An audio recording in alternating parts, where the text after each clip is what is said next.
assets. Jamaica's Integrity Commission Act was designed to prevent corruption. And here are 5 things you should know. 1.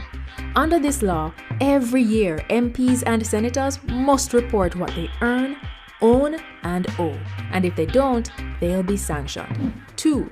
Their report must include the same kind of information for their wife or husband and children. 3. If they get a gift worth more than $100,000 from anyone who's not family, they must declare it. 4. A summary of the declarations of our Prime Minister and opposition leader must be published where the public can read it. 5.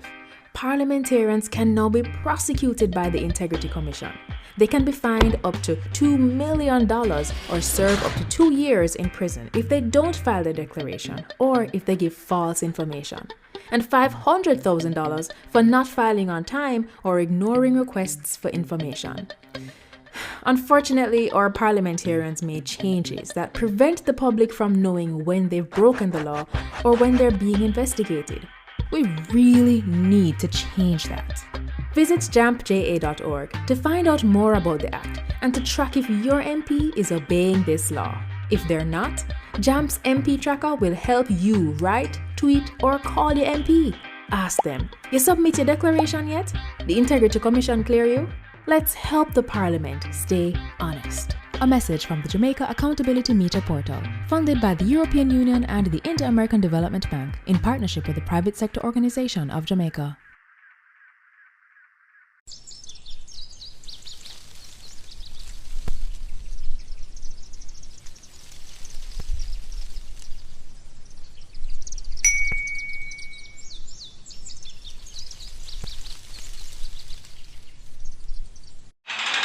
The following is brought to you by MOCA, the major organized crime and anti-corruption agency with kind support of NIA and USAID. Criminal minds think they are cunning. The major organized crime and anti-corruption agency have them running. Your friend a shout, come scam. Take time running, are we ready for the ops? Drive up on your block, step out now me block, cyber take about your laptop. Pull up every lock, no evidence to drop. We put it in a cuffs and now we have the underlock. Sin you say scam, you better look out for. When you move corrupt, better look out for.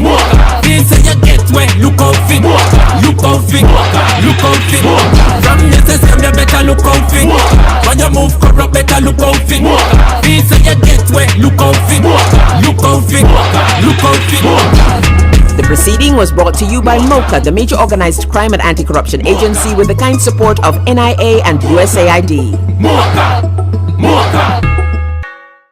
Overtake and bring back everything. Bask in the awesome Word of God and the life-changing experience of fellowship. Bask in the revival time, 8 a.m. on Sundays, right here on the People's Station.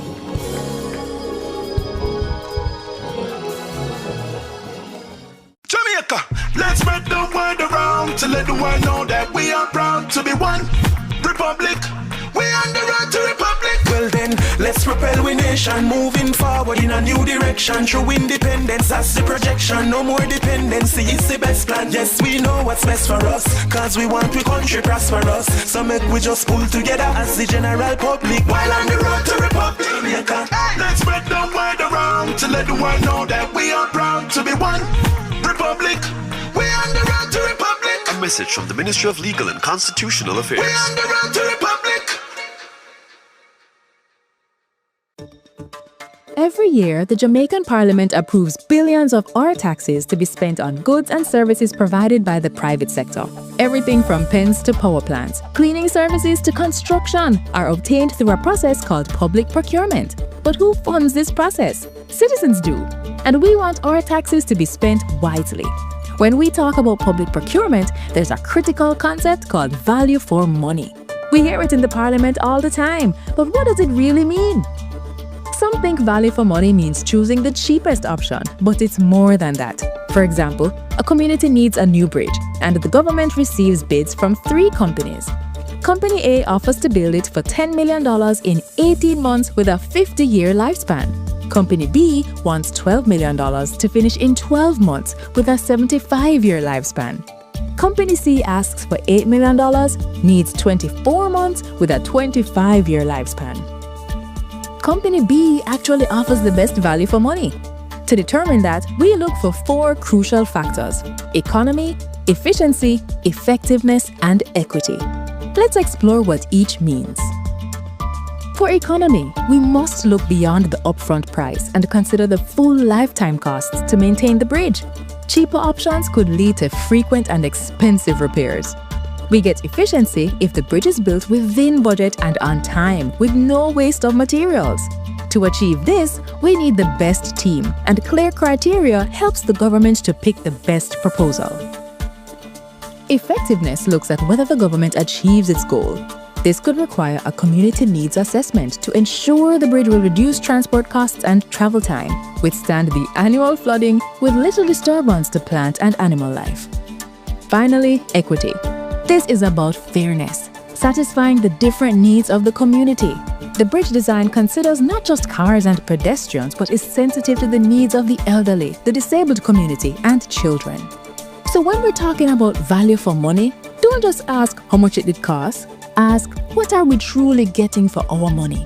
The cheapest option today can become the most expensive mistake tomorrow. So from now on, let's ask the right questions for Jamaica land we love, Jamaica land we own, and Jamaica land we run well.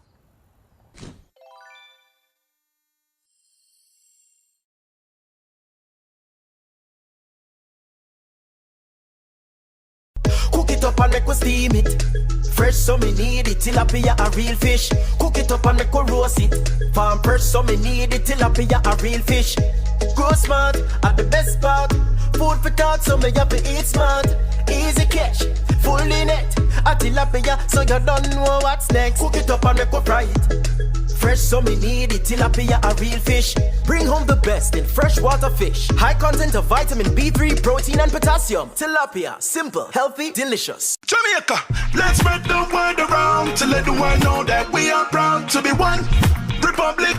We on the road to republic. Well then, let's propel we nation, moving forward in a new direction. True independence, that's the projection. No more dependency, it's the best plan. Yes, we know what's best for us, cause we want we country prosperous. So make we just pull together as the general public while on the road to republic. Jamaica, Let's spread the word around to let the world know that we are proud to be one republic. We on the road to republic. A message from the Ministry of Legal and Constitutional Affairs. We on the road to republic. What can a little germs do?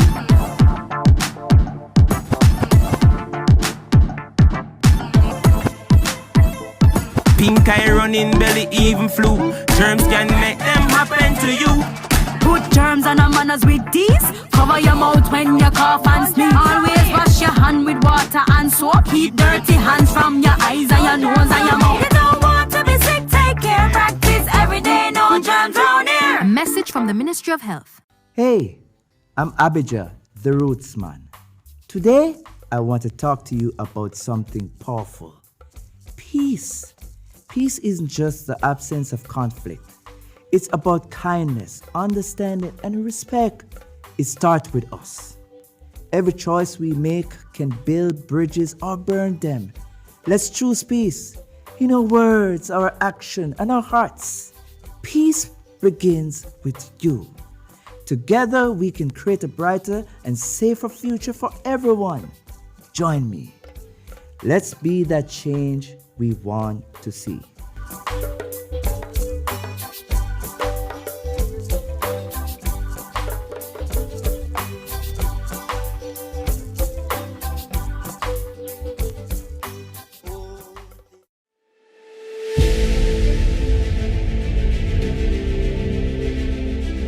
Are you an entrepreneur producing an excellent Jamaican product or service? Did you know you can earn hard currency and more significant returns by exporting? Contact the Ministry of Industry, Investment and Commerce to help propel your business along the export lane. Everything you can produce, the Jamaicans overseas want it. We're not going to get rich by just bringing down the debt. We're going to get rich by exporting a lot more. So grow exports, create job opportunities, drive economic growth through exports to to make.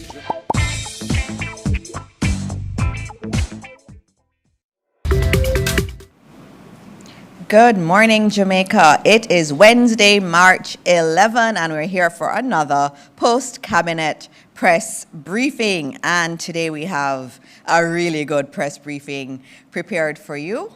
And we have a special guest. She was not on the flyer, but she had her big day yesterday. And who is that? The first woman to be Minister of Finance, and she had her excellent budget presentation yesterday. And we asked her last night, can you come and talk about the budget a little bit more? The reviews have been so good, Minister. I know especially members of the private sector have been applauding the budget, so I want to congratulate you and thank you for being here. So if you watched last week, we had the Minister of Foreign Affairs come, and she wasn't on the program, but because of developments in the Middle East, we called her that morning. I called her and said, you need to come, and she came. Similarly, we have today Minister Williams asking her to come in because it's a topical issue. And that really is the posture of this administration, very open to speaking to the public on what we are doing. And if it is topical, we do not shy away from discussing it. And so I thank Minister Williams for being here today. And we also have, who was scheduled to be here, the Honorable Pernell Charles Jr., our Minister of Labor and Social Security, and he has a lot to say today on that historic roofs program. And we also have with us the Honorable Donovan Williams. It's so good to see you. He's State Minister in the Ministry of Labor and Social Security. It's good to have you here at the post-cabinet press briefing. And note, the press can ask you questions too. We also have Senator Marlon Morgan, our Parliamentary Secretary in the Ministry of Education, Skills, Youth and Information, who would have come and talked about the budget if Minister Williams didn't come. So you're going to get some budget today.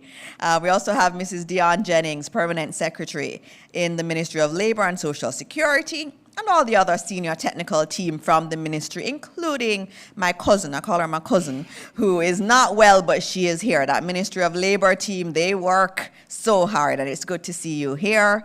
We also have Colonel Desmond Edwards, Director General for MOCA, the Major Organized Crime and Anti-Corruption Agency, who is here too, because there are some things we'll discuss that have implications for MOCA.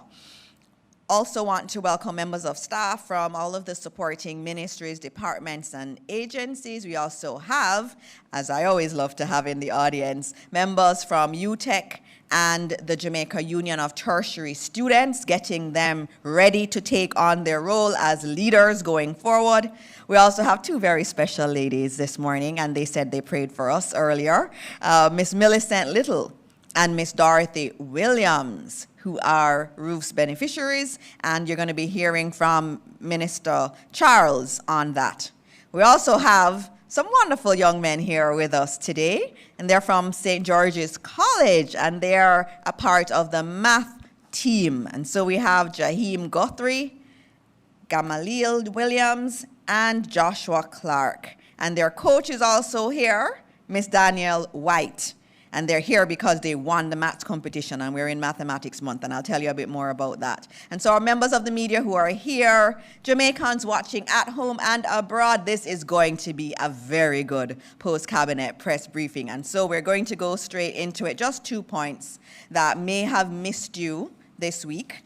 And on Sunday, as Minister Williams pointed out at the start of her historic budget presentation, Sunday was International Women's Day. And we're very happy to note that 120 rural women farmers have now been insured against extreme weather. So that's very important, because we have seen the impact of weather events on our farmers, and these 120 women farmers have benefited from the parametric insurance coverage to protect their livelihoods from extreme weather events. What's parametric insurance? This is where you get a payout depending on something happening. So for example, if there is rainfall above this amount, you will get a payment. So it's not just if there is rainfall, it has to reach a particular parameter. And so that is what we have been able to negotiate as government, and the support is being provided through the Roots Resilience Parametric Insurance Program, and that's facilitated under the Grace Kennedy Weather Protection Program. And so we're very happy to have been able to roll this out under the Minister of Agriculture, Fisheries and Mining, the Honorable Floyd Green, who was so very happy to wear his pink tie as a part of celebrating this very important initiative. We also wanted to note that the Tourism Pension Scheme, and Minister Williams would have spoken about pension funds and made a big announcement yesterday about pension funds and one way that our pensioners can see greater returns in the future. And that was a very important announcement. And so I thought it would be good to tell you that the tourism workers' pension scheme now surpasses $5 billion in savings. And this is a big deal too. Most of our tourism workers never had any insurance. And so this was something that was put in by this administration, seeded with $1 billion, and we are so very happy to see our tourism workers benefiting from it. And for those who may be outside of work right now, there's no need to worry. There is portability of the pension funds. And so we're very happy to know that we're now at $5.1 billion in savings in the tourism sector. And that dovetails so nicely with what Minister Williams would have said yesterday in terms of adjustments to pension funds. But since we have a big morning ahead of us, I could give you the other 10 that I have, but I will not. And so I'm going to move straight into the woman of the hour, the Honorable Favour Williams, who will talk a little bit about the budget and remind you of some of the key items that have come out of the budget. Please make her welcome. Welcome, Minister. Thank you. Good morning, everyone. It is a pleasure to be here this morning. Let me acknowledge colleague ministers, Dana Dixon, Minister Pernell Charles, Senator Marlon Morgan, Minister Williams as well, yes, State Minister Williams, Permanent Secretary, all the members of the Ministry of Labor and Social Security, students who are here this morning, our Jamaicans from out the West who are here. I understand you have a very important demonstration this morning. Looking forward to that. Members of the media, our students in the back, good morning to all of you. Yesterday was, I thought, a momentous occasion to present the budget for the new fiscal year to all Jamaicans, and to present it in a way that made sense to them and that they could understand what it means for them going forward. So the budget that was presented for the fiscal year 2026-27, which starts on April 1 of this year and ends March 31st of next year, was a $1.4 trillion budget. I think it's the highest to date in our history. But it was a budget presented in the context of the significant Category 5 hurricane that we experienced last year, October 28th. It was presented as well in the context of a very serious war that is happening in the Middle East. And the connection there between what's happening in the Middle East and Jamaica is that the price of oil is impacted. As you know, Jamaica buys every drop of oil from abroad. And so what happens to prices on the world market impacts us here in Jamaica. And to the extent that oil prices rise, it means everything for us is more expensive. Transportation, cost of production of goods, electricity, just about everything will be impacted. So it's important for us to understand what's happening in the other parts of the world. The good news is we are positioned well in terms of our foreign exchange if we have to buy oil at a higher price. And I tried to explain in Parliament yesterday just the significance of us having robust net international reserves. It's a buffer. It's to ensure that we have foreign exchange to deal with any eventuality that happens. As a small island country situated in the hurricane zone, we have to have buffers. The net international reserve is one such buffer. The other hurricane-related savings or instruments that we've had are buffers that we have for the country. You saw that as a government, we were able to get up and going the very next day after the hurricane. We were out there clearing roads, taking food packages to people. I'm sure Minister Charles has never given away so many food packages in his entire life, but he did that right after Hurricane Melissa. It's not a buck-up. It's because we have prepared. We've prepared for these eventualities. Going forward, we want to be even more prepared. And so we will take steps to ensure that we continue to have these savings, these funds that we can call on, because every year we know that we go through these periods, the hurricane season. We want to make sure going forward that we have funds for reconstruction. The heavy work is still ahead of us. You know, what we've been doing in the last 4 to 5 months has been to help people in communities, in the badly torn and damaged parishes of Jamaica in the West, to ensure that they have some assistance to put their roofs back on, and you're going to hear a lot about that from Minister Charles, to ensure that they had food, that they're able to survive, to make sure their children could still go to school. A lot of spending will be happening in the education sector to rebuild schools, classrooms. But we could only do that if we prudently manage the resources that you, Jamaicans, give to us as government to manage on your behalf. So we do not take lightly the $1.4 trillion that we've announced as the budget for the upcoming year. A lot of it is going to go into the reconstruction effort for roads, for the communities that are badly torn up, and I think of Black River. We have to rebuild Black River. And that's some serious work that is going to happen.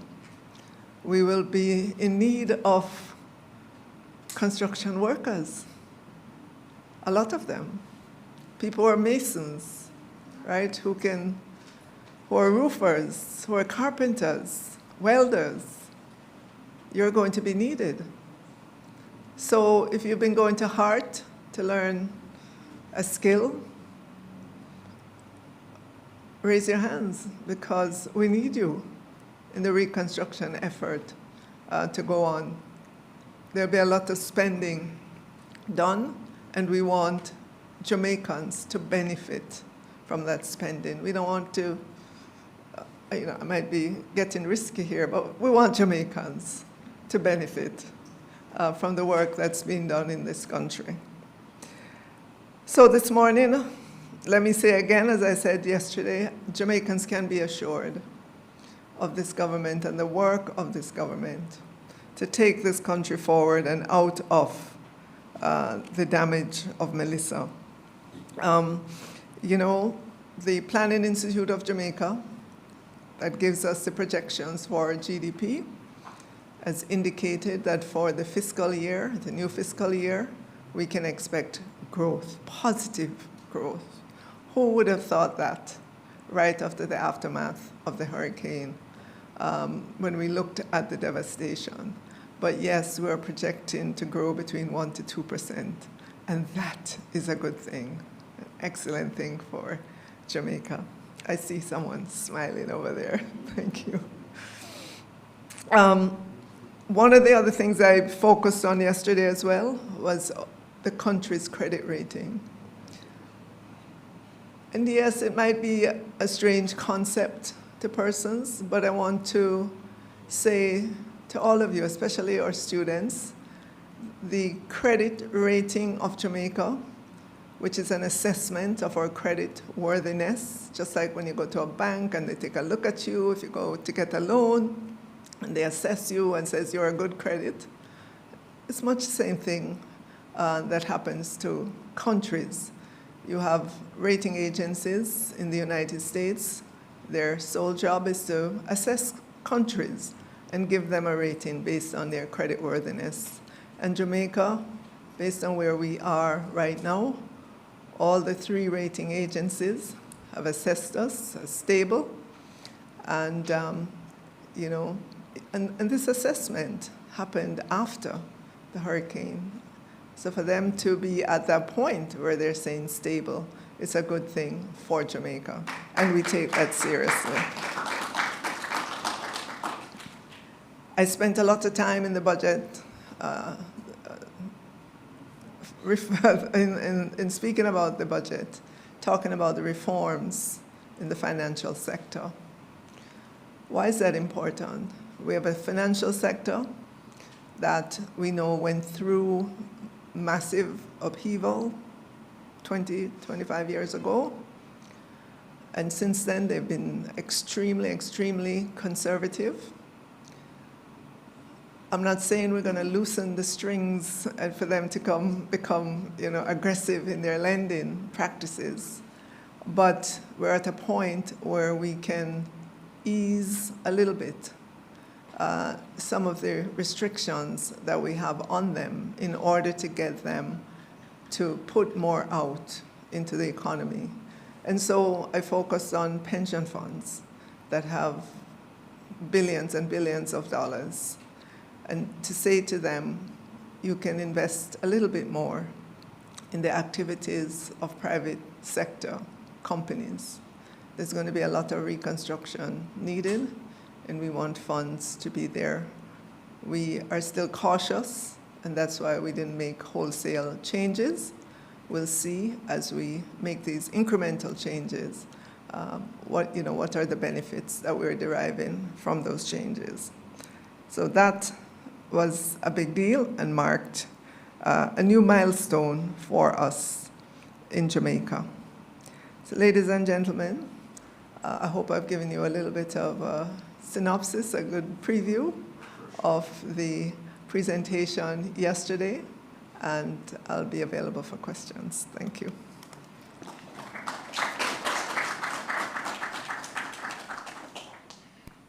Thank you, Minister Williams. If you've not seen the budget presentation, it is available on YouTube.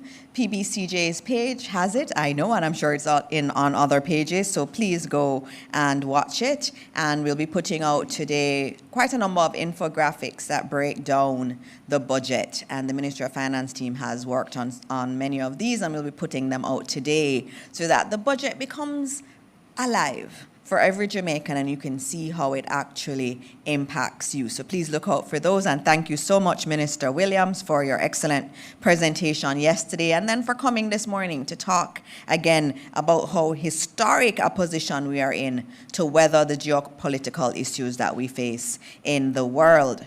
And now we have our scheduled guest, Minister Pernell Charles Jr., who he and his team have just been working non-stop.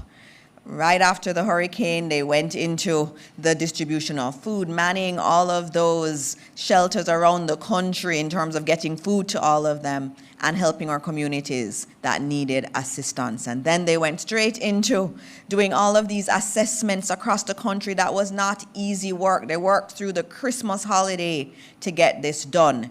And then, Minister Williams, it's good that you're here this morning because you said yes. I remember when the ministry team came, yes, you were presenting, and they said, look, it's a lot of people who've sustained damage and we need funds in order to help them to recover.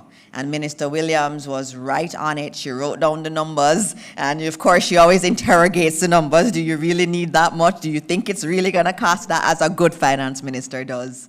But she made the funds available. And so thank you, Minister Williams. Thank you, Minister Charles, and your team for working so hard. And also, I mean, of course, education got a lot of money too, so I have to thank her for that and her continued support to education. I thank her. But please welcome this morning Minister Pernell Charles Jr., our wonderful Minister of Labor and Social Security. I start by giving thanks to the Almighty, always. And I don't know about you, but I really do think that Minister Dana Morris Dixon is doing an amazing job. I whispered to her, you know, you really don't need us. You just need to give you the information and you continue to be the communicator that you are. Jamaica likes to hear from you, you know.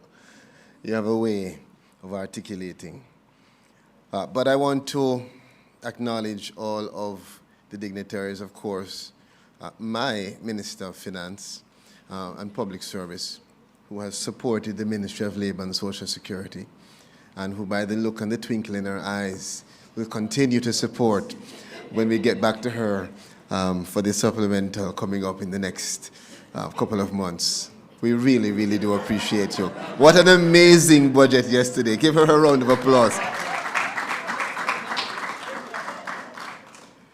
The right woman for the right time. I want to acknowledge again our Minister, Dana Morris Dixon, and my Minister of State, who is on the ground doing hard work. He's with us wherever we go, giving support, but also he is leading in terms of many of the issues that are critical in the ministry. He'll be doing a very important audit of all of our parish offices, and he will be also taking charge of some of the instrumental areas. Perhaps you can have him at one point, Minister, come and speak to the country on some of those matters.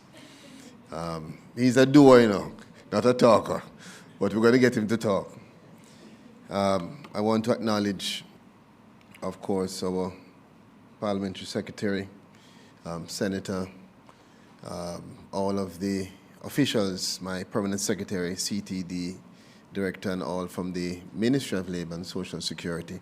Importantly, we have some of our critical partners in this effort to protect the people of Jamaica and to provide for them, one of them being MOCA, who has been instrumental in guiding us, in being that support whenever we call. And as the Prime Minister has instructed, they are critical to the effort to investigate and to detect any issues related to the distribution or connected in any way to roofs. And so Colonel Desmond Edwards is here, and also his senior executive at MOCA there, Mr. Park. I also want to acknowledge the team who has been supporting us before Hurricane Melissa. They've been a partner to the Ministry of Labor and Social Security. And when called upon, they had no other response but yes. And so we want to acknowledge WIPE, who is here and who have been instrumental in providing us with that digital solution, which is the first time that we're utilizing such a solution for these purposes. But it is to effect a greater management mechanism and to ensure that we are able to not just have the flexibility in how we manage, but to have much greater accountability in how we manage the distribution of your funds. So we also want to thank them for being here. We have a brief presentation, and we have put it in PowerPoint to make it clear to you. Oh, that's what you handed me. I thought this was a recorder. Yes, all right. So let's see if it's working. Voila. So by now, I see some students from that other college there. I'm not against Georges. I have very good friends. You see the faces a while ago? Almost coming at me. Good students from St. George's College. I still have them up, you know. I remember when we were playing Coles, and a George's student scored from half line. I'll never forget it. But always had a good football team. Now, what is roofs? There's a reason why it took us almost a week to come up with the acronym. But give thanks to our Prime Minister, and I think Minister Montague. It's the restoration of owner or occupant family shelter. And particularly, we focus on homes. So many persons ask about their farm that has been destroyed, or their business, or their shop. So this program is not the program to fix those issues. This is the program that is focused on the residence where you live. And I say that because there are many persons who have multiple homes, 4 or 5 homes, and all of them in the same place and have been destroyed. So this is the focus on the residence where you live. Anywhere else we consider commercial. So if you are renting a property, that's a different matter. That's a business matter. This is for the residence, that is your family shelter. Hence, it is the restoration of owner or occupant family shelter. Because we also know that you have persons who are in homes that they may not particularly own. They too, based on circumstances, are considered under roofs. The program provides financial assistance to eligible beneficiaries, specifically owners or occupant families whose homes have been affected by Hurricane Melissa.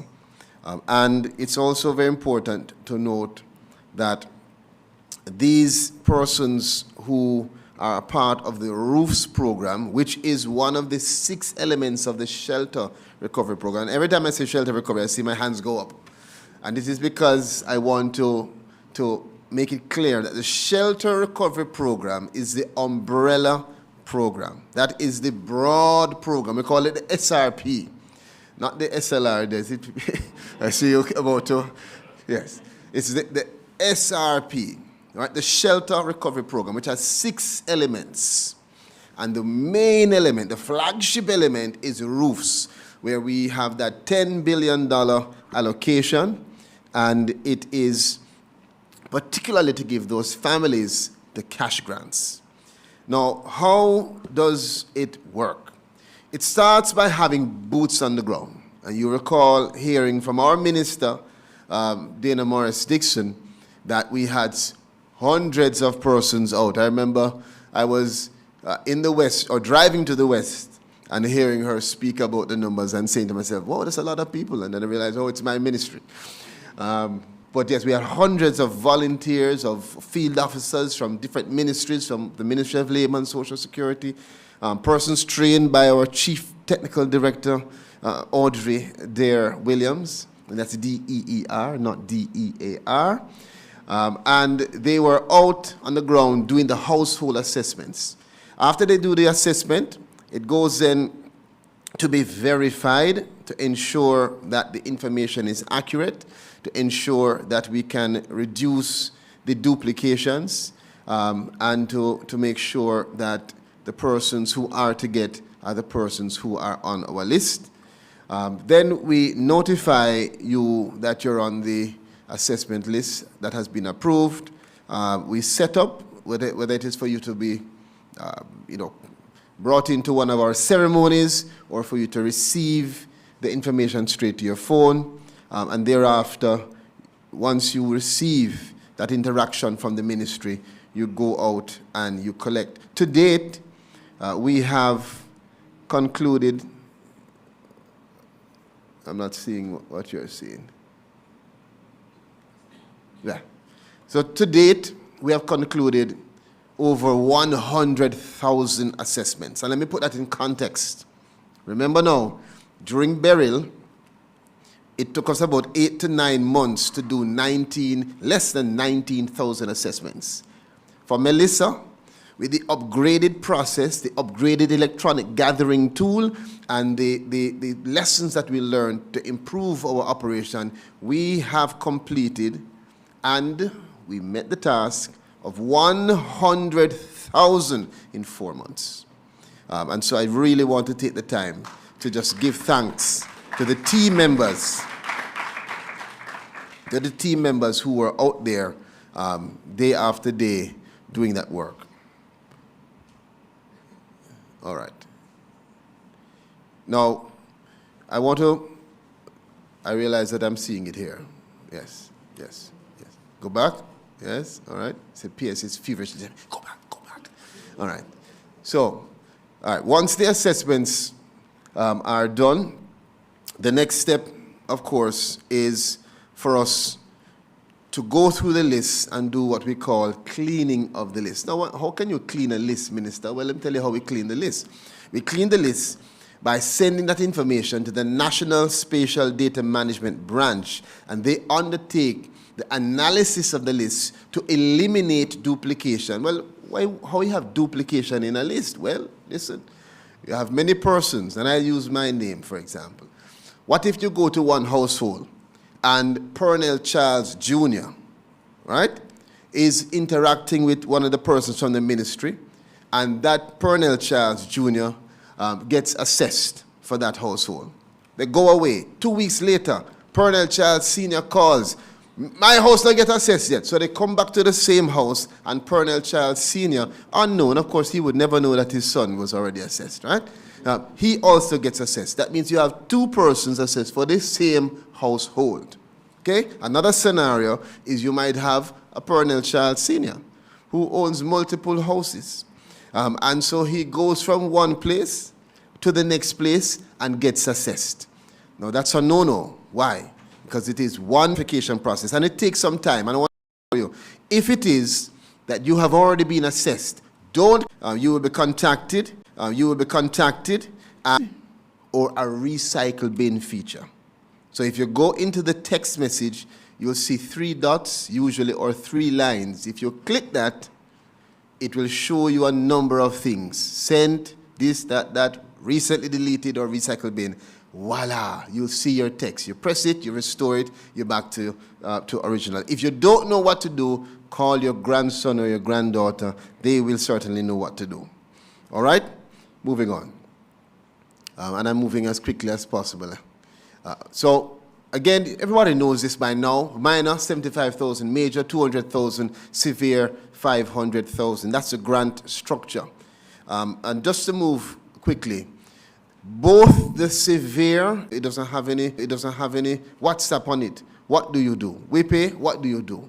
If you don't get the QR code, you get a text message with some code, but where you want home. So that is the portion that is restricted. And that is a portion that you have to now go to one of our stores. And we have a list of hardware locations, and you also receive a list with your QR code or your text message that guides you. So many people say, how am I going to know where to go? If just read the message. It's in the message. When you click, it will show you where to go. And I also know that there are a number of places where persons have said, you don't have enough locations. Well, if you look on that list now, that list has been expanding on a daily basis. We've been onboarding more persons to ensure your convenience and to make sure that you have access to as many locations as possible. Please note, it's not free for us to onboard.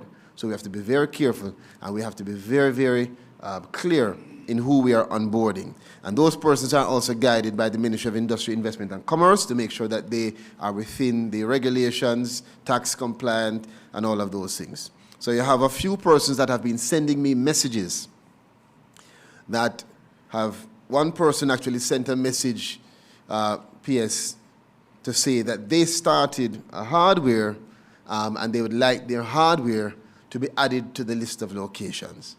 I'm a nice minister. I responded. When did you start the hardware? Yesterday. Okay. My response was, amen, full stop. I ended the conversation there. All right. So, remember, this is perhaps a good juncture for me to speak about MOCA. MOCA is our partner.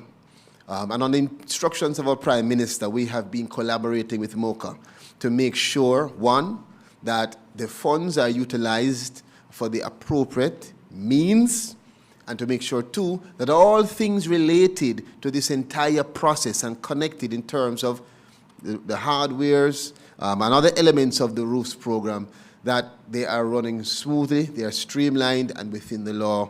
And I leave that to MOCA. They do what they do best. We don't get involved in that. And they are also connected to the other elements of the security apparatus in our country.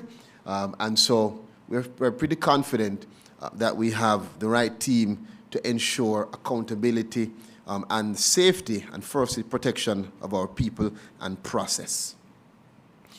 Now, again, let me advise, Minister, I can feel you pulling my coattail, so I'm going to move faster. The parishes and the hardware locations will be placed on our ministry website. I will also ask Ms. Blair, who is our new PR and Comms Director, to place it on our social media, and I'll place it on my social media as well. Okay, we went through that already. Collection. As I said before, Senator Morgan would have to carry his ID. And as Ms. Suzette Morris said to me yesterday, the correct way to say it is government-issued photo ID. I was just saying driver's license. But there are many other things. So you have your voter's ID, you have your passport, you have your driver's license. You carry any one of those. All right? What do you do if you were not assessed? Well, my first instinct is to say that you should have been assessed because we did everything that we could. However, if you weren't assessed, you would have self-reported. And I want to be very clear. We put in place a system to make sure that we avoided the issues we had in burial of persons saying that we didn't come to their community, even though we know that we went to the community. Why is that?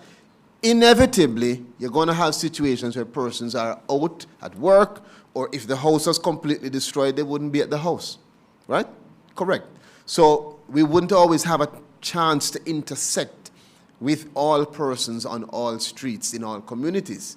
So what we did was to put in place a system that if we did not see you at your home, you could self-report, you could come to the office, you could advise us, we would engage you, arrange, and come and assess. And thousands of Jamaicans did so.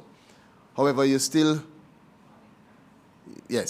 have persons who were not assessed and didn't self-report. So for those persons, we also created a calling card. So when we went to your house, if we didn't see you, we started the assessment and we left a card to say, call us to complete the assessment. Hundreds of persons did that. And even with all of that, you still have persons who will say, nobody came to my house. Now, what I will tell you is that when you engage those individuals in conversation, it usually extends to but one person who came in November and I haven't seen them since then. And so most of what we found is that you have persons who are just concerned as to whether they are in the process because they have not heard anything yet. I would say to you, once somebody from the ministry came, you should be okay. However, we understand your concerns and your apprehension based on the circumstances. And we have put in place a system, Minister Williams, that will allow for persons to call us and get a status update.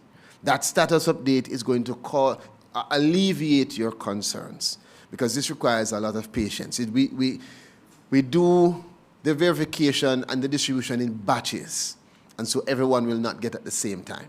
Okay? So that information will be placed on our website. That will give you the various mechanisms to call us. Moving on. let me just indicate what we've done so far. So far, from the minor category, we have a value of $108 million paid out. From the major category, $2.37 billion paid out. And from the severe category, $2.74 billion. And that's money that has now been issued to our provider for them to send out to the beneficiaries. And that's a total of $5.22 billion sent to the provider from us for them to send to the beneficiaries. And not all have received yet, but we have a gift for you today. Again, please, if you're watching, go to the TV, take a picture of this. We'll also put this information on our social media. It's MLSSJA, is that it? MLSSJA. And you know mine, P. Childs JR. We'll put it up to make sure that you have that access to that information. Now, any of your questions, you could email us, contact us at 922-8000-13. I know that there are going to be persons saying, well, I tried the ministry and I can't get the ministry. Let me tell you, we have set up a contact center at the Ministry of Labour and Social Security just to ensure that we can improve how we communicate with the public. We literally have trained persons and put them in a room and created our own BPO just because we understand that we are the ministry that has to treat with PATH and social pension and our pensioners and all of Jamaica. We're the people's ministry. So we are people-centered. So if you call us and you don't get through, then you can email us, or you can go to your parish office and you can get direct information. But it is highly likely, again, Senator, that if you speak to somebody who says that they have not gotten through to the ministry, they will say, I only got through to, what is it again? Automated. Now, the automated, once you press the right number, it will send you to one of the respective departments. All right? So you are getting through to the ministry. All right.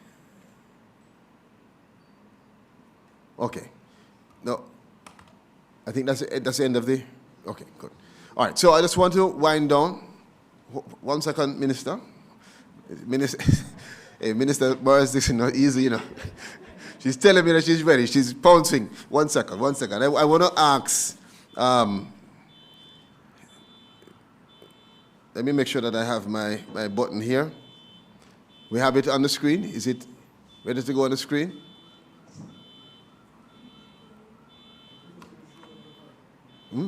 You want to come? Come, we pay.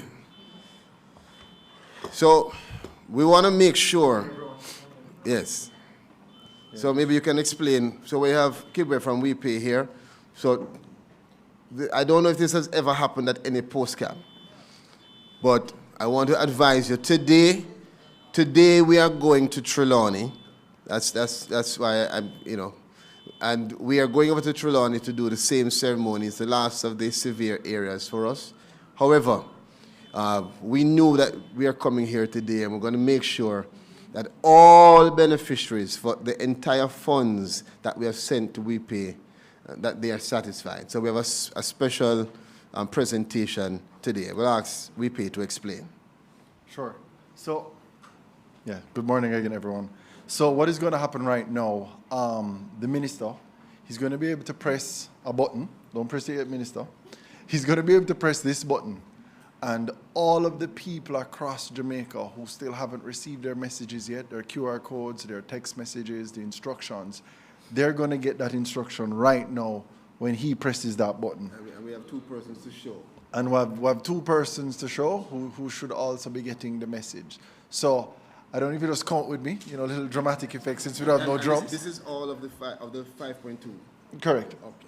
All right, so we're going to do it now. So we're going to go 5, 4, 3, 2, 1. And that's it. Voila! I want to ask have you got, show me the message, please. Perfect. Come please. And remember now, this is all of our 5.22 billion. Everyone now should have received fully. Morning. And we'll do the same in batches for the others to come. And I want it to be clear, this is just now coming in. And what's your name, ma'am? Dorothy Williams? You know, I had a girlfriend named Dorothy Williams. We have to talk. All right. Now, Miss Dorothy Williams has received, yes, come, Miss Dorothy Williams has received her message from WePay, which shows you here that she is paid. Kibwe, this is the voucher? That's the voucher. So when she taps on it, she's pull up. Oh, let's go back. The voucher is there. I don't know where message gone. I've gone somewhere else. I hope I didn't delete it. We pay, so we come with the instructions.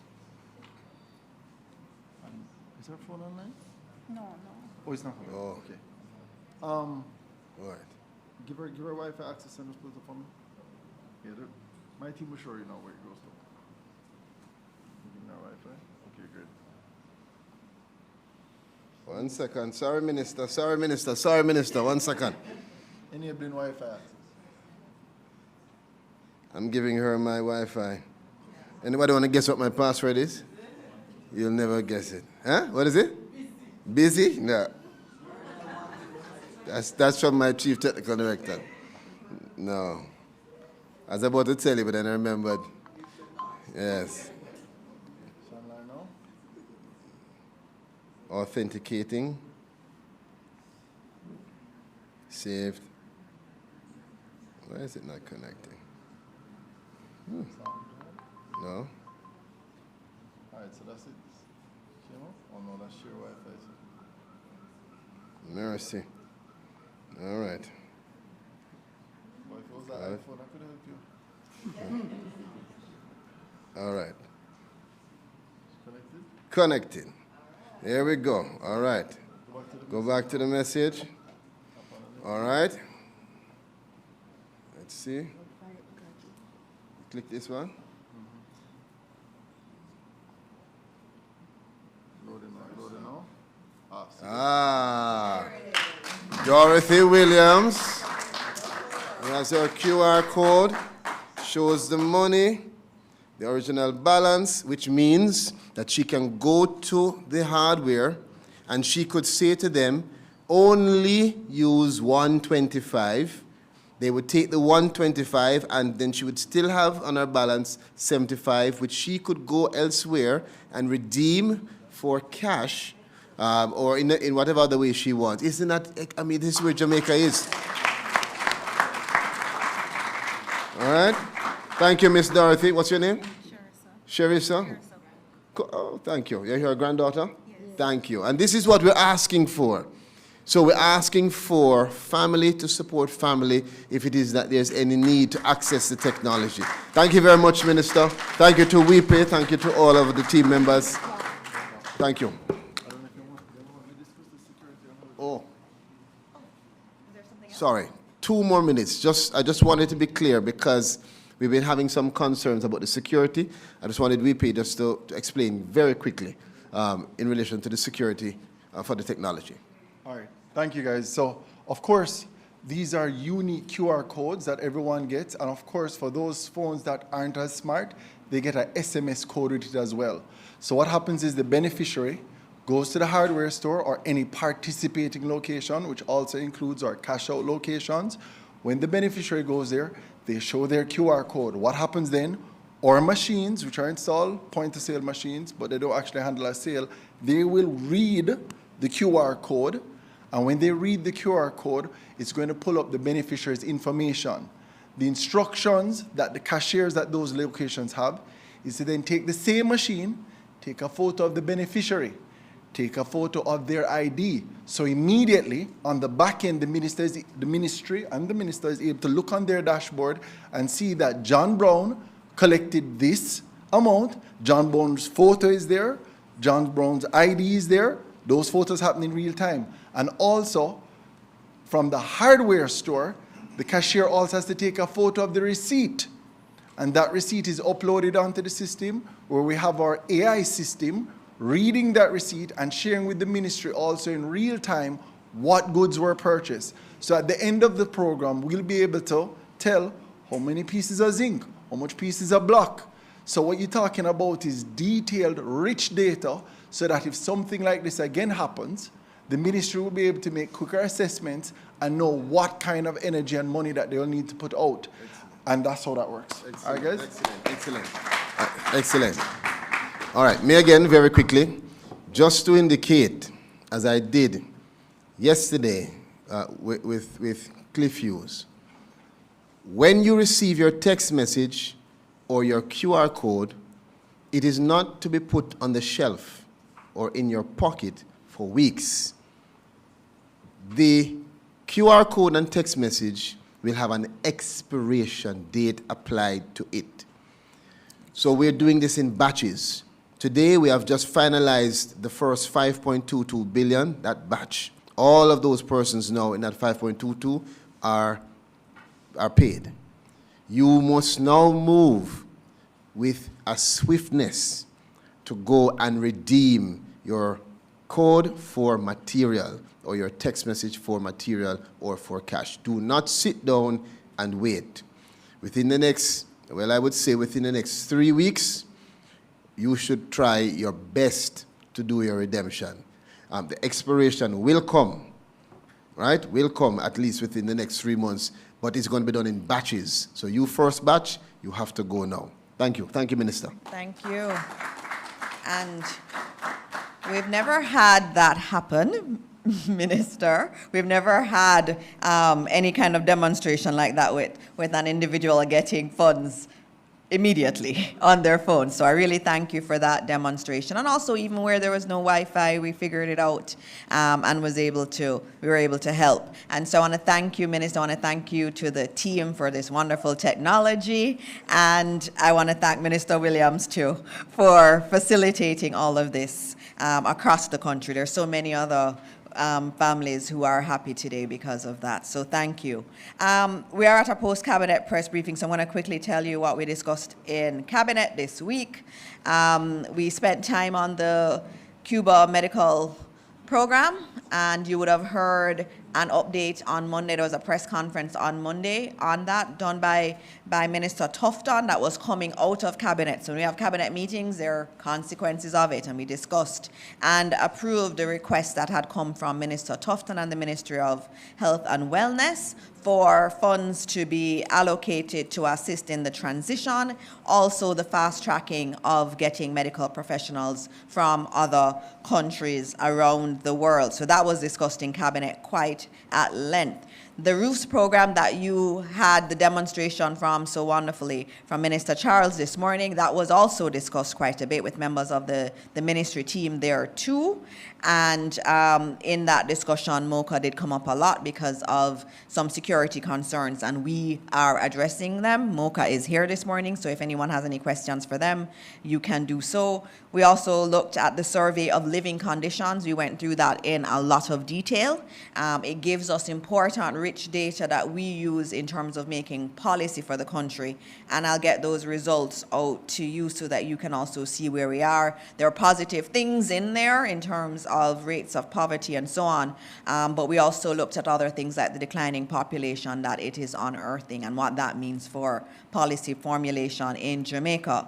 We also approved some boards, including the JUTC, Airports Authority of Jamaica, Maritime Authority of Jamaica, the Cannabis Licensing Authority, and we move forward on the gazetting of the Abuka High School in St. Anne, which will be expanded. And there are other things, but I'll leave it at that for now. Before we go into the questions, I have my St. George's College young men here, and I'll ask them to come up, please. And they're very, very smart young men. Please come forward. So who you're looking at here, come. All right, so they won the UTEC maths competition, and it is a very big competition. And they won last year too. So they're repeat champions. Their teacher doesn't want to come up, their coach doesn't want to come up with them. But there's something special that is happening on Saturday. For those of you who are geeky and nerdy, like me, on Saturday is Pi Day. I don't know if you remember pi from when you were in high school. I can only do 3.1415926. That's all I can go to. But these young men are smarter. And I want one of you to talk about pi. All right, so good morning, everyone. First, let me thank Minister Dixon for inviting us, Minister Williams, Minister Charles, and other officials. We are the 2-time champion of the UTEC annual mathematics quiz competition. And today we're here to tell you a little bit about pi as well as Pi Day. Pi is the ratio of the circumference to the diameter. It is irrational. I wish that there is a board behind me, so maybe look a little bit more intellectual than I do. But basically, to explain what irrational is, it cannot be written as a fraction. So you wouldn't be able to express certain numbers in certain type of fractions, maybe 5 over 9 or 6 over 7. Ah. 6, 7. Anyway. It is transcendental. Sorry, I pronounced that wrong. But it is not the solution of any polynomial equation with rational coefficients. Basically, it is the opposite of what irrational would be. Certain values for pi is 3.14, which is a casual use of mathematical calculations, your everyday use, maybe from the first form level up until the 5th form level. 3.142. Yeah, 3.14. I will get into the later values. I hope I can remember the 15 digits that I studied. All right. It is also known as 22 over 7 for a more precise calculation, and the much more rare value, 335 over 113, which is much rarer, by the way. Pi appears in certain mathematical formulas, such as geometry, circumference of a circle, which is 2 pi r, area, pi r squared, volume of a cylinder, pi r squared times height, surface area of a sphere, 4 pi r squared, and the volume of a sphere, 4 over 3 pi r cubed. It also appears in physics. For example, angular motion, where angular frequency is equal to 2 pi times frequency, or over time / period. And now for me to recite the 15 digits for pi. Go. All right, so. What is pi? I gave you mine. I can only go up to 6 digits. 3.141592655839793. Those are the 15 digits I can remember. There is a world record of 70,000 plus digits recognized by someone, but I am not a machine. I cannot do that. All right, well, thank you. Please, let's give them a round of applause. Are you not finished? Oh, they're not finished. Sorry. There's more to talk about. You have one more? Okay, go ahead, quick. Yeah, man, just quick. Very quickly. So, Larry Shaw started Pi Day in 1988 at the San Francisco Exploratorium Science Museum. But later, it was fully recognized as Pi Day in March of 2009. All right. By the U.S. Congress. Coincidentally, by the way, it's also the same date as a famous scientist, which would be Albert Einstein. I may not be born on March, but I'm certainly born on the 14th of another month. So take that with a grain of salt or whatever information as you will. And, my other classmate here will talk about the ancient discovery of pi. This is the last one. So pi was discovered in ancient Babylonians time, where they didn't fully discover it, but they used a value of 3.125. Later down, the father of mathematics, Archimedes, actually came in with a more precise measurement using a 96-sided polygon that he first put inside a circle and then outside a circle. And by finding the area of both 96-sided polygons, he was able to determine that the value of pi would fall in between the values of 3.1408 and 3.1429. Not the exact value, but very close to it. So we have Archimedes to thank for a good bit of mathematics, as he's known as the father of it. Thank you. Now, their teacher didn't come up. Oh, you have something to say? Everybody has to say something. So good morning again. So as we know, Pi Day is this Saturday. So Pi represents 3.14. So it's the third month of the year and the 14th day. So this is March 14th. And on these days, schools will normally have eating pie contests, pie memorization contests. Yes. You will normally wear polka dots with the circles, math competitions, and pie baking competitions. Yeah, so that is it. Thank you. Are they not amazing? Look, there is really good things in our education system. And these young men epitomize that. Don't leave yet. They epitomize that. And our goal in the Ministry of Education and the government is really to ensure that we unearth more of this. I had a lovely time talking to them last year when they won, and this year again. And they're from humble backgrounds.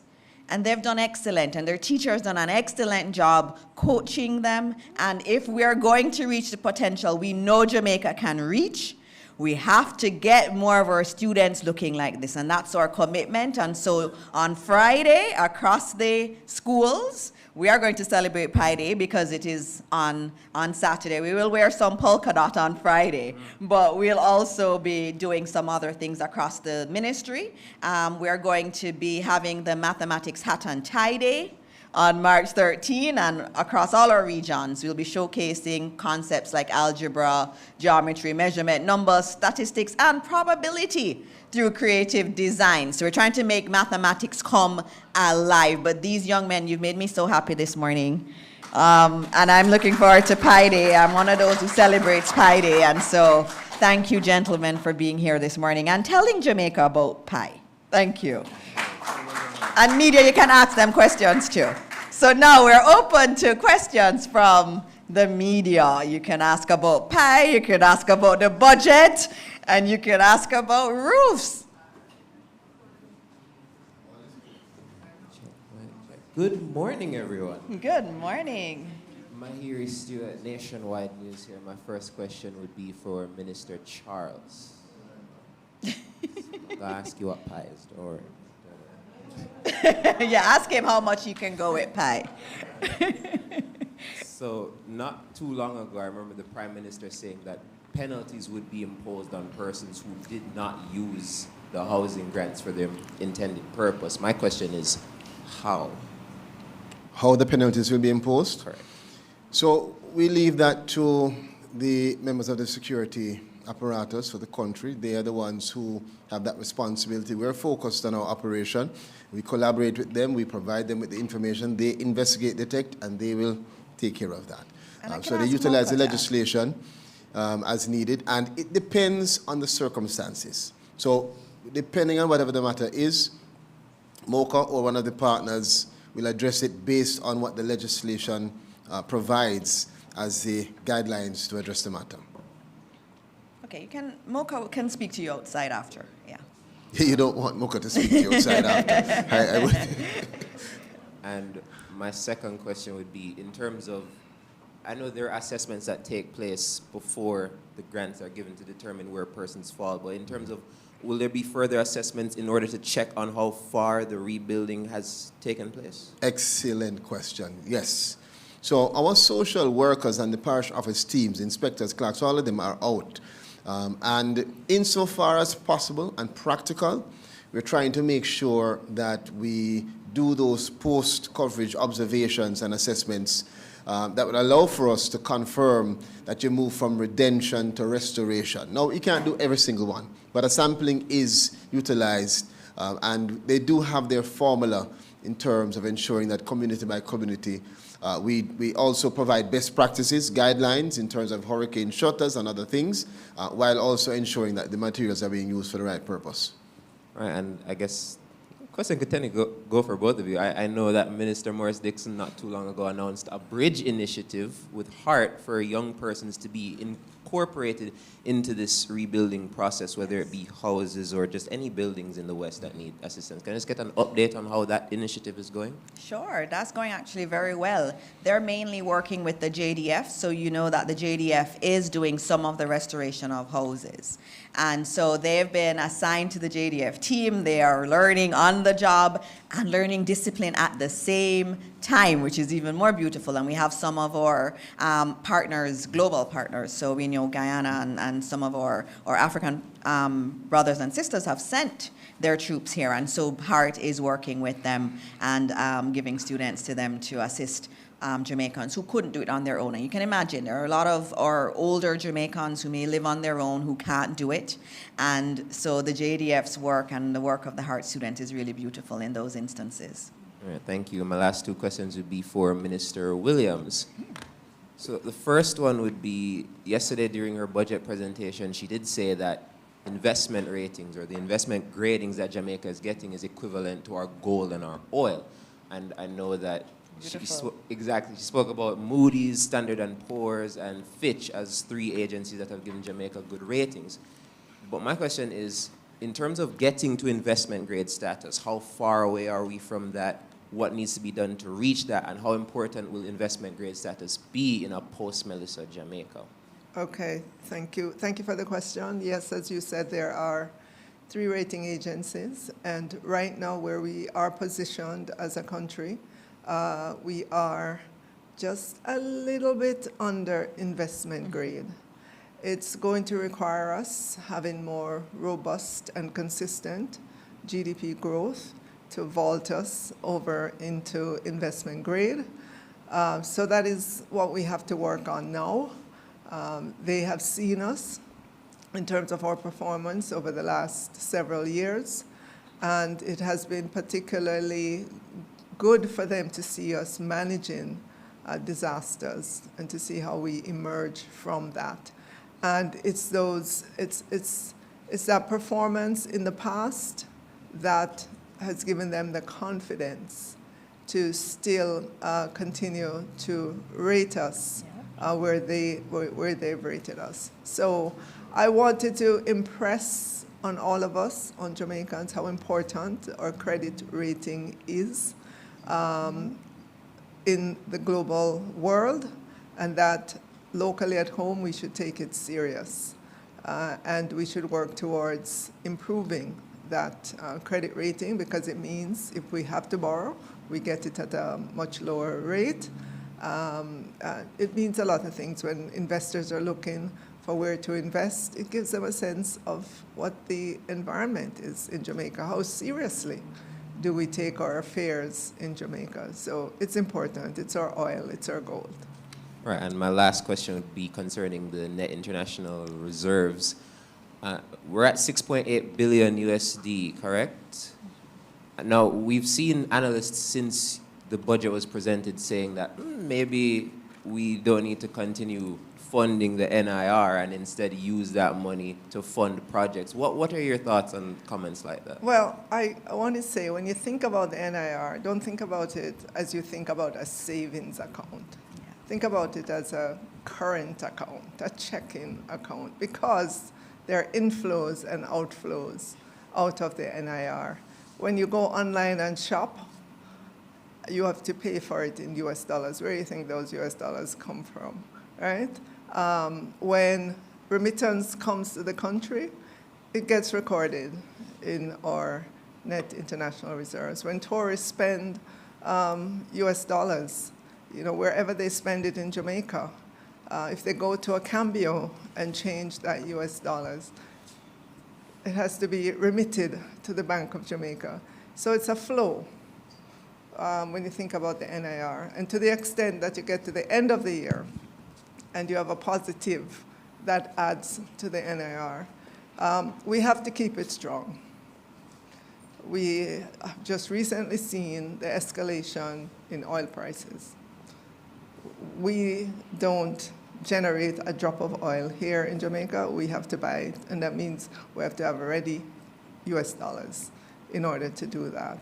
And so I hear the arguments about it, but I think there needs to be further engagement of persons to help them understand why it's there, why it's useful, and why we should keep making it strong. You know, if we go through a disaster, we'd have to spend some of it if we have to buy a whole bunch of stuff from abroad. So it has to be there, ready, and waiting. Yep. Thank you so much, Minister. This question is directed for you. The name is Lyndon Taylor. I'm a freelance journalist based in New York. And there are two questions. One is policy focused. The Jamaican diaspora contributes billions in remittances and investment each year. What specific policies in this budget are designed to better engage the diaspora to create opportunities for them to invest directly in Jamaica's development? Great question. We have, over the last several years, done a lot through our foreign ministry to engage with our diaspora. There are conferences, I think now it's every 2 years. Of this, and one's coming up. One's coming up. Mm-hmm. Yeah, one's coming up. We recognize the significant power and importance of the diaspora. I am sure everybody in Jamaica, every family in Jamaica has someone in the diaspora that they are in touch with, that provide for them in one way, shape, or form. This government takes our diaspora very serious. And so I know for sure that we'll continue to strengthen those ties with them in terms of providing them information, providing them a forum to engage in Jamaica. There are no barriers for our diaspora to engage. And so I say that we will continue to do all that we can to ensure that our diaspora feel as if they are respected and honored for the contribution that they continue to make from distant shores for Jamaica. Minister, I just wanted to add something on that, but just to make a plug. Next week, Thursday, the Prime Minister will be speaking, and in his presentation, he'll be outlining a lot of the vision for the future, and especially the rebuilding of Jamaica. And the diaspora is a very important constituent in rebuilding Jamaica. There'll be a lot of opportunities. And so what I say to the diaspora is listen out for next week, Thursday's presentation from the Prime Minister. There'll be lots in there for them. Thank you so much. So my final question, many members of the diaspora, they want to invest, but they continue to face challenges navigating the systems and the regulations. How does this budget make it easier for the diaspora investors to participate in key sectors like housing, infrastructure, and entrepreneurship? Well, I know with housing, it's very easy to participate in that. We have a housing entity, the National Housing Trust, that has several programs for persons who are looking to invest in housing. And they're the entity. Anybody who comes to me wanting to invest serious money in housing, I direct them to the National Housing Trust because of the programs that they have there, that you can come with. If you have land, talk to them. If you don't have land, but you have monies to invest, they are ready and able to do that. So there are opportunities. Again, the housing is a clear one, that if our diaspora wants to invest in housing in Jamaica, I would say come on down, speak with the National Housing Trust. Thank you. Good morning, everyone. Good morning. I am Janelle Gordon, the President Advisor of the UTEC Students Union Council. Now, my question is to both Minister Dixon and Minister Williams. Okay. Given the current or the increase in operational costs associated with tertiary institutions, should the University of Technology Jamaica expect an increase in its subvention from the government? If not, what's the ministry's rationale for maintaining the current funding level? All right, thank you, Minister. Minister will talk about all of the wonderful things she did last year in the budget, too. UTech, in particular, has had my focus from the Ministry of Education days. And if you speak to the principal, he will tell you that we have done a lot to sort out the salaries, the compensation of staff, teachers there at UTech. We continue to provide for UTech, and this coming fiscal year, there is an increase in their subvention. I'm not going to say it's a mountain, but there is an increase. I want to just say, though, to students who are there, I want to encourage students, not just at UTech, but in all of our tertiary, to just take advantage of the student loan to fund your education. We are making it easier. We are making it cheaper for you.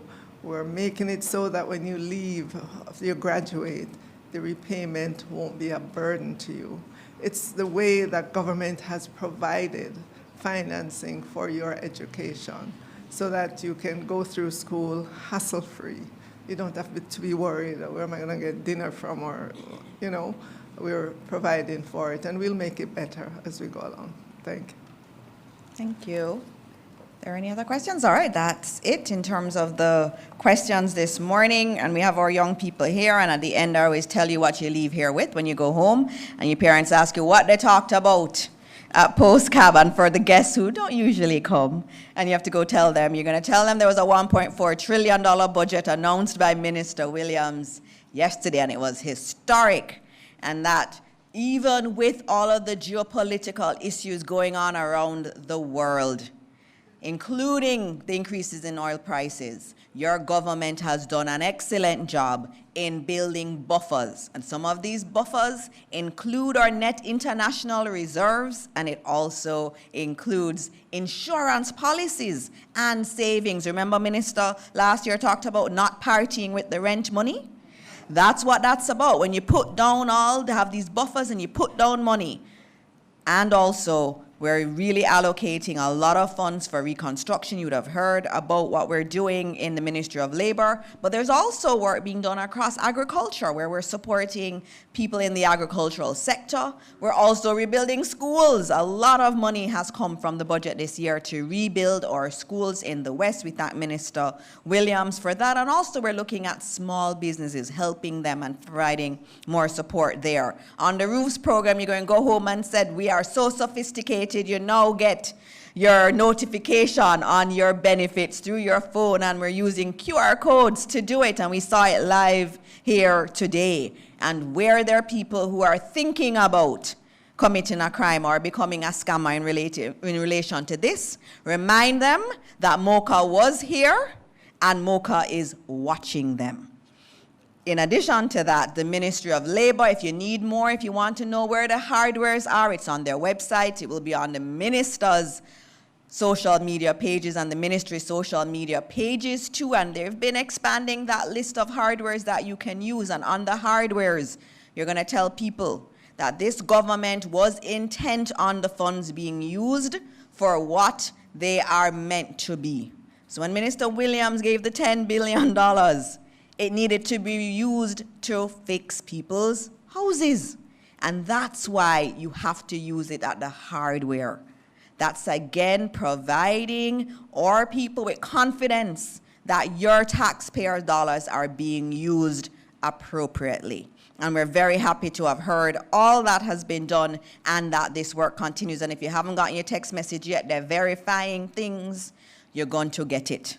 And so don't worry. And you can also call in if you have any concerns. And lastly, you saw the best of Jamaica in terms of our education system. You saw our beautiful students from St. George's College who won the last UTech mathematics competition. And we want to congratulate them again and remind Jamaica there is excellence everywhere and that we need to celebrate them. And this government is going to continue to support our students so that we see more brilliance like what we saw this morning. And so Saturday on Pi Day, when it comes up, you'll remember at least 3.142. You can go to that part and you'll remember that these wonderful young men came and showed that we have a bright future ahead of us. And as we close out, I thank you for joining us this week, and we look forward to another post-cabinet press briefing next week.